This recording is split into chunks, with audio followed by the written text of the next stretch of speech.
Assalamualaikum warahmatullahi wabarakatuh. Halo anak-anak, selamat pagi. Bagaimana kabar anak-anak pada pagi hari ini? Bu Vera selalu berharap bahwa anak-anak dan keluarga di rumah selalu dalam keadaan sehat dan bersemangat dalam belajar. Baik anak-anak, hari ini hari Senin adalah hari pertama kita memasuki tema 5. Tema 5 ini adalah tentang pahlawanku. Nah, anak-anak, di dalam tema 5 ini nanti kalian akan menjumpai banyak sekali teks atau bacaan yang menceritakan tentang kisah-kisah raja-raja di Indonesia pada masa dahulu anak-anak.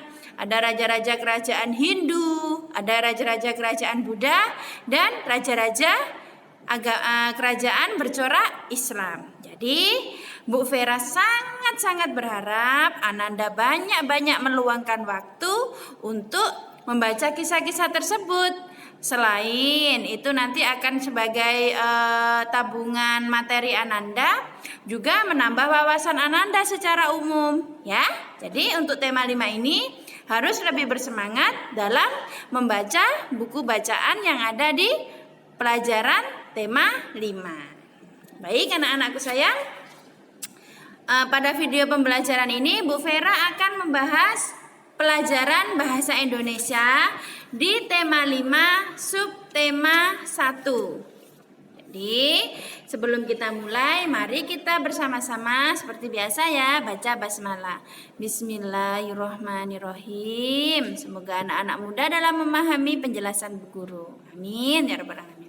Baik anak-anak, pada pembelajaran bahasa Indonesia di tema 5 ini membahas tentang teks non-fiksi. Nah, apa itu teks non-fiksi? Sebelum itu Bu Guru akan memberikan sedikit gambaran ya, bahwa berdasarkan bacaannya atau isi bacaannya, teks itu dibagi dua anak-anak. Ada teks fiksi dan ada teks non-fiksi. Tuh perhatikan tulisan Bu Guru yang penanya merah.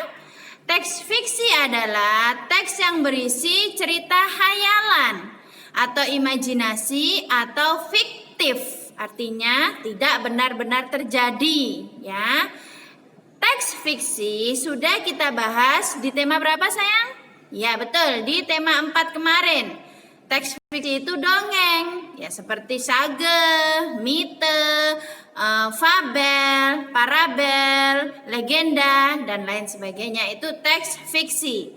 Nah, di tema kali ini, tema 5 ini bahasa Indonesia akan khusus membahas tentang teks non-fiksi. Perhatikan ya, apa itu teks non-fiksi? Teks non-fiksi adalah teks yang berisi tentang informasi atau pengetahuan ilmiah.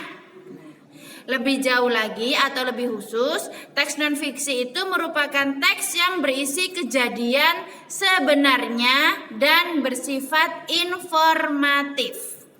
Jadi ketika seseorang atau penulis anak-anak atau pengarang, penulis buku ya atau penulis teks membuat teks non-fiksi, maka sebelum itu dibutuhkan pengamatan anak-anak dan data-data sehingga isi dari teks non-fiksi tersebut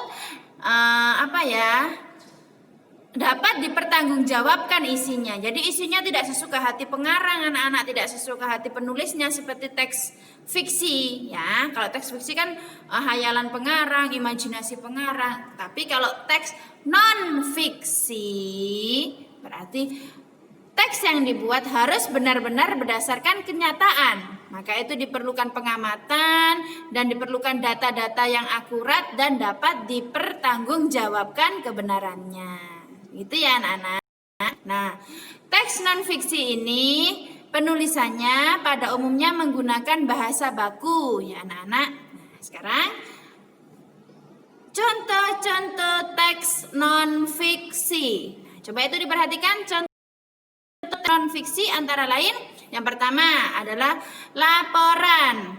laporan ilmiah atau biasa disebut dengan karya ilmiah. Nah, laporan atau karya ilmiah ini biasanya adalah tahap akhir dari sebuah percobaan atau hasil dari penelitian atau hasil dari studi banding atau studi wisata atau karya wisata yang tujuannya itu selain untuk berwisata tetapi juga ada edukasinya atau pendidikan, sehingga diperlukan yang namanya laporan ilmiah. Atau laporan ilmiah atau karya ilmiah ini dilakukan ketika ada seseorang atau instansi atau lembaga melakukan suatu riset atau penelitian atau percobaan. Gitu ya. Yang kedua adalah teks pembelajaran. Nah, contoh teks non-fiksi teks pembelajaran ini nanti akan Ananda temui di tema 5 ini. Contohnya seperti teks-teks tentang kehidupan kerajaan-kerajaan, baik kerajaan Hindu, Buddha, atau kerajaan bercorak Islam. Nanti akan banyak. Nah, semua teks-teks itu adalah termasuk teks pelajaran atau teks bacaan, yaitu jenis teks non-fiksi karena isinya adalah berdasarkan kenyataan yang benar-benar terjadi. Contoh selanjutnya yang ketiga adalah biografi. Apa itu biografi? Biografi adalah kisah tentang kehidupan seseorang atau seorang tokoh yang terkenal. Misalkan biografi Soekarno, biografi Joko Widodo, biografi misalkan siapa ya, tokoh-tokoh yang terkenal siapa gitu. Nah, menjelaskan tentang asal usulnya, kelahirannya, kehidupannya, pendidikan dari awal hingga akhir. Misalkan beliau sudah tutup usia, nah itu namanya biografi. Selanjutnya, contoh teks non-fiksi adalah teks pidato. Kenapa pidato itu harus teks non-fiksi, harus sesuai kenyataan? Karena sifatnya pidato itu merupakan pembelajaran yang harus disampaikan kepada halayak umum anak-anak. Jadi isinya ya harus berupa kenyataan. Nah, bagaimana caranya kita mendapatkan informasi dari sebuah teks non-fiksi, Bu Guru? Nah, kita bisa menerapkan 2 cara anak-anak. 2 cara yang dapat kita ambil dari teks non-fiksi itu. Yang pertama adalah membuat daftar pertanyaan dengan menggunakan kata tanya. Bu Guru pernah memberikan catatan tentang macam-macam kata tanya ya. 5W 1H. Nah, 5W 1H ini ada what, ada where, ada who, ada whom, ada when, ada where, ada how. Nah, itu tadi adalah kata tanya yang bisa digunakan untuk menggali informasi di dalam suatu teks non-fiksi. Coba perhatikan contohnya. Nah, ada di buku paket kalian halaman 71.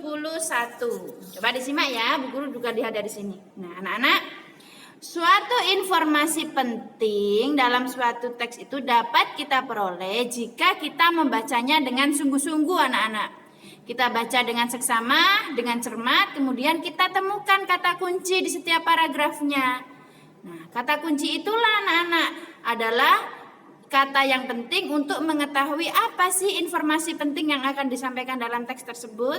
Nah, selain itu anak-anak, kata kunci tadi itu bisa membantu kita untuk menjawab pertanyaan-pertanyaan yang akan kita buat atau pertanyaan-pertanyaan dari teks bacaan non-fiksi tersebut. Contoh ya, perhatikan.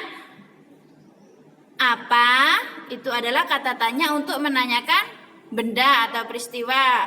Siapa pelaku, di mana tempat kejadian, kapan menanyakan waktu, mengapa menanyakan alasan atau sebab, dan bagaimana menanyakan cara atau proses. Biasanya anak-anak di dalam sebuah teks non-fiksi itu jawaban dari pertanyaan-pertanyaan tadi itu ada yang secara tersurat, ada yang secara tersirat. Kalau secara tersurat sudah jelas ditulis dalam teks tersebut. Tapi jika ditulis secara tersirat, maka jawaban tersebut harus kalian simpulkan dari bacaan atau dari informasi yang kalian dapat dari teks non-fiksi tersebut. Coba ya, perhatikan contoh berikut. Nah, contoh ini adalah tentang teks non-fiksi yang berjudul Hayam Wuruk. Nah, coba anak-anak. Tadi Bu Guru ingatkan di awal ya, tema 5 ini memang harus banyak membaca.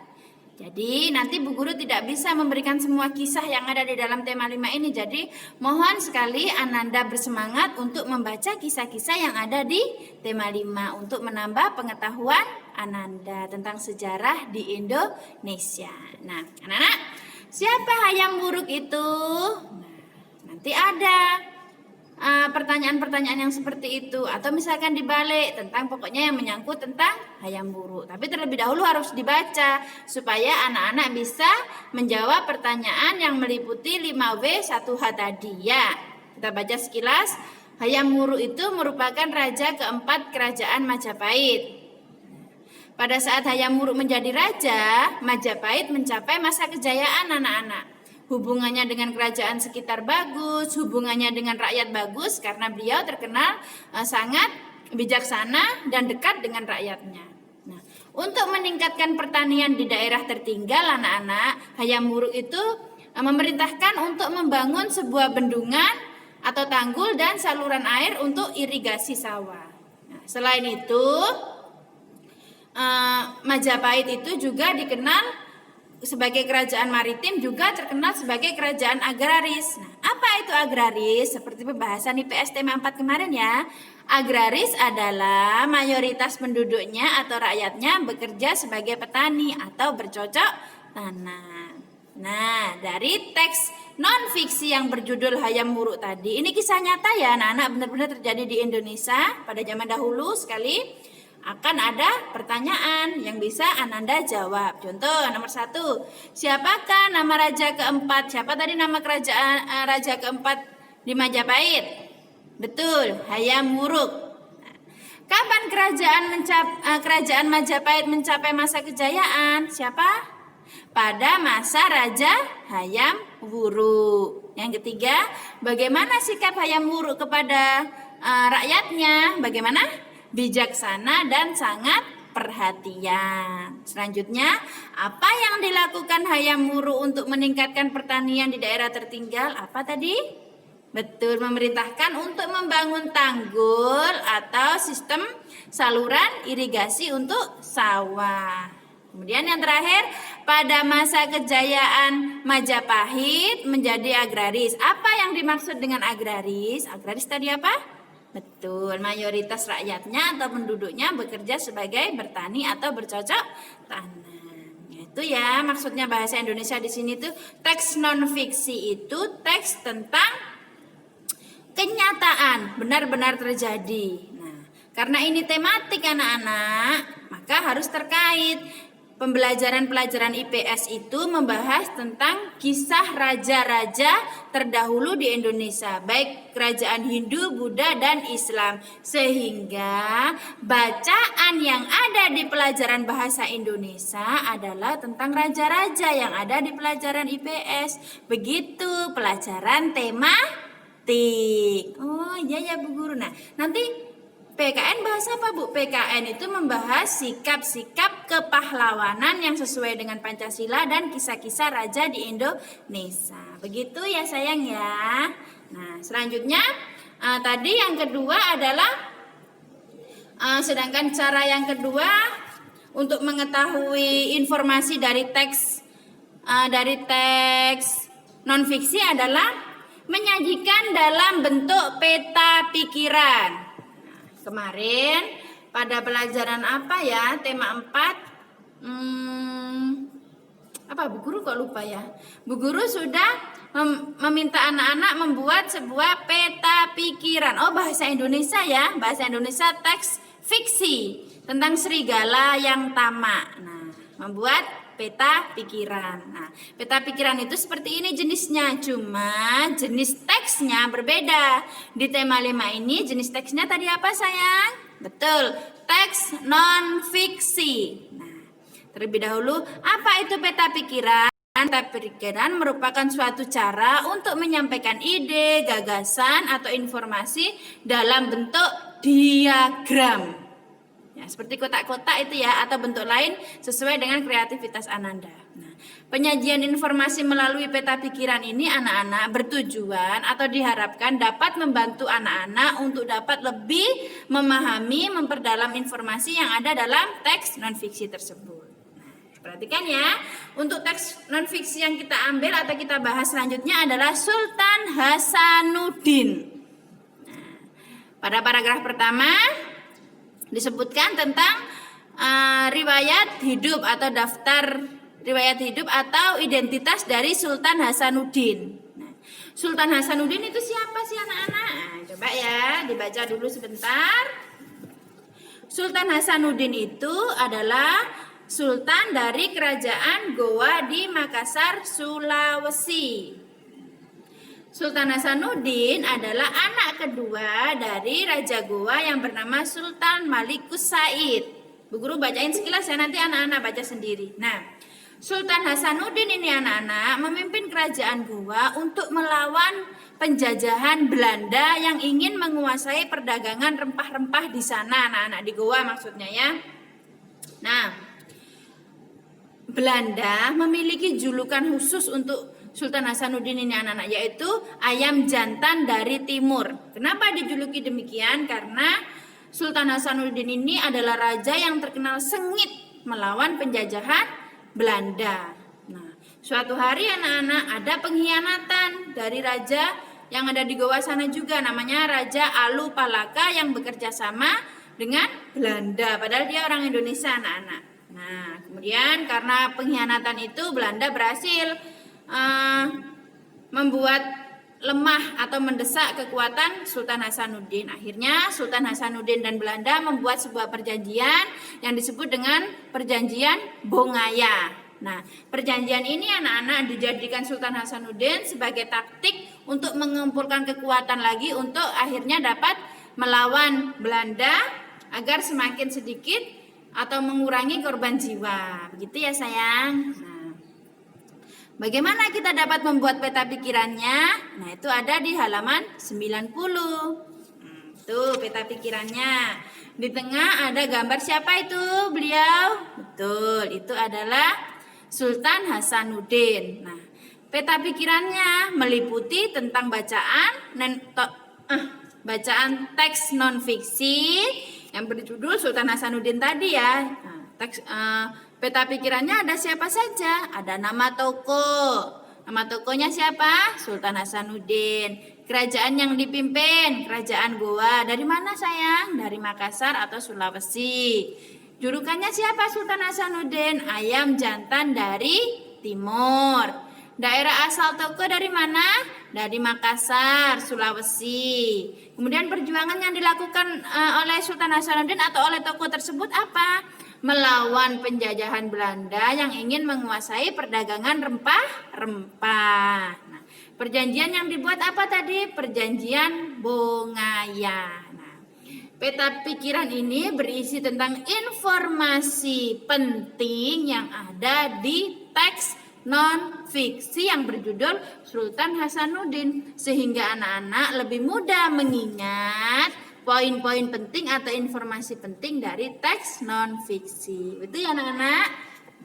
Jadi setelah kalian baca sebuah teks non-fiksi, sebaiknya dicatat bagian yang penting atau di stabilo bagian yang penting, atau Ananda membuat catatan berupa peta pikiran di catatan Ananda. Nah, insya Allah itu juga membantu Ananda untuk menambah daya ingat Ananda terhadap pembelajaran teks non-fiksi. Baik, pembahasan yang terakhir adalah di pena warna biru ya sayang ya, di buku catatan kalian, hal-hal yang harus kita perhatikan ketika kita menyampaikan informasi kepada orang lain tentang teks non-fiksi.